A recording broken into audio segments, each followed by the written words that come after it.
I think it's been rather disappointing, really, that there hasn't been the progress that so many of us have been hoping for. I think despite all our best efforts, the government is still not really recognising the extent of race inequalities that still persist in the UK, and I don't think nearly enough has been done to make the progress that needs to be made if we're going to have a fair and just society. And I think for Gypsies and Travellers, the year has been a very disappointing one in several respects. One of the things that has been of greatest concern to us is the fact that the inequalities experienced by Gypsies and Travellers have just not been recognised, so it would seem, as part of the mainstream of inequality that the government is tackling.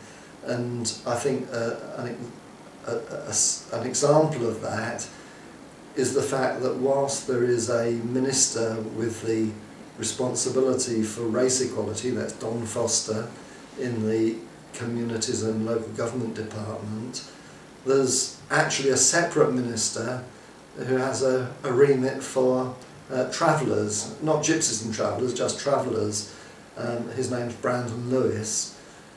And I get the impression that travellers and gypsies are being considered more in the language of enforcement and what the government should be doing to prevent unauthorised encampments than in the language of equality. And as we all know, the inequalities faced by Gypsies and Travellers are some of the most extreme of any minority ethnic group.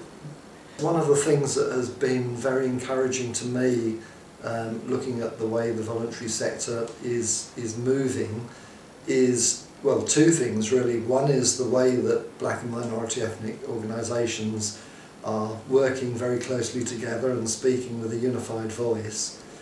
But also the fact that Gypsy and Traveller organisations are now working together in a much more coherent way than has been the case in the past. So we've become a stronger voice to put our case to government about the things that need to be tackled, and those two areas of improvement, greater working together, greater sharing of the challenges that we all face, has been, you know, a great comfort in a difficult time.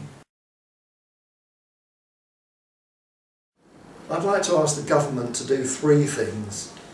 I'd like them first to acknowledge that race inequalities persist in the UK, to come out clearly and say that, because whilst there has been progress over the last 20 years, there's still an awful long way to go, and government doesn't seem to acknowledge that.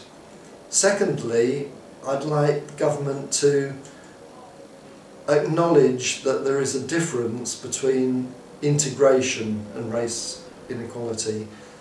I think the fact that everything is being couched in the terms of integration policy rather than race equality is a mistake, and I'd like the government to recognise that there is an important difference between those two terms. And thirdly, I'd like the government to recognise that there's a lot of expertise in the voluntary sector of organisations that are very willing to help government to develop a race equality strategy, which is sorely needed, and the government could use those organisations as a resource to help it produce such a strategy. I just wish us all well for 2013. I think it's going to be a very challenging year ahead for all of us, and I think the key is working together to really make a change and bring about a more equal and just society.